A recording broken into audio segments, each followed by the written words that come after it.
Uralungal society chairman Rameshan Paleri അന്തരിച്ചു. അർബുദബാധയെ തുടർന്ന് ചികിത്സയിലായിരുന്നു. ഊരാളുങ്കൽ സൊസൈറ്റിയെ രാജ്യത്ത് തന്നെ മുൻനിര സ്ഥാപനമായി വളർത്തുന്നതിൽ പ്രധാന പങ്കുവഹിച്ച ആളാണ് രമേശൻ. അനീഷ് കുമാർ ചേരുന്നു. അനീഷ്, എപ്പോഴാണ് അന്ത്യം സംഭവിച്ചത്? മറ്റു വിവരങ്ങൾ എന്താണ്?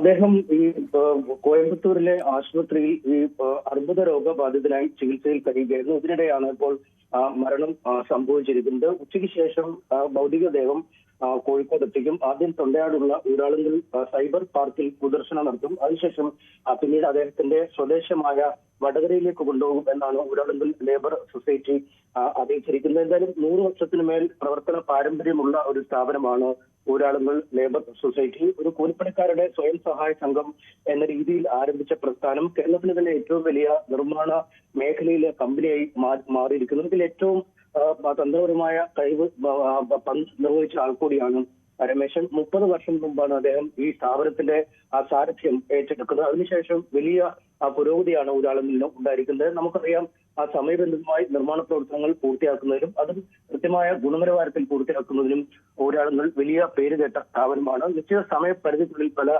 സർക്കാർ പ്രവൃത്തികളും തീർത്തു നൽകിയതിന് വിവിധ ഗവൺമെന്റുകൾ ഭരിക്കുമ്പോൾ ഈ ഊരാളുങ്കലിനും വലിയ അപ്രീസിയേഷൻ പല രീതിയിൽ നിന്നും ലഭിക്കുകയും ചെയ്തിട്ടുണ്ട്. ഇതിനൊക്കെ പിന്നിൽ രമേശിന്റെ ഒരു ദൃഷ്ടി ഉണ്ടായിരുന്നു.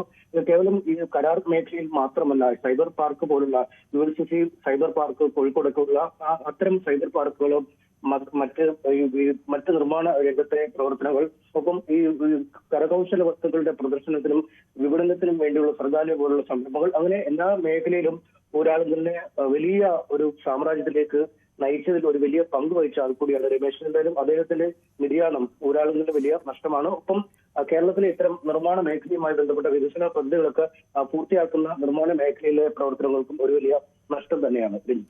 ശരി അനീഷ്. കൂടുതൽ വാർത്തകൾക്ക് News 18 Keralam YouTube channel subscribe ചെയ്യുക.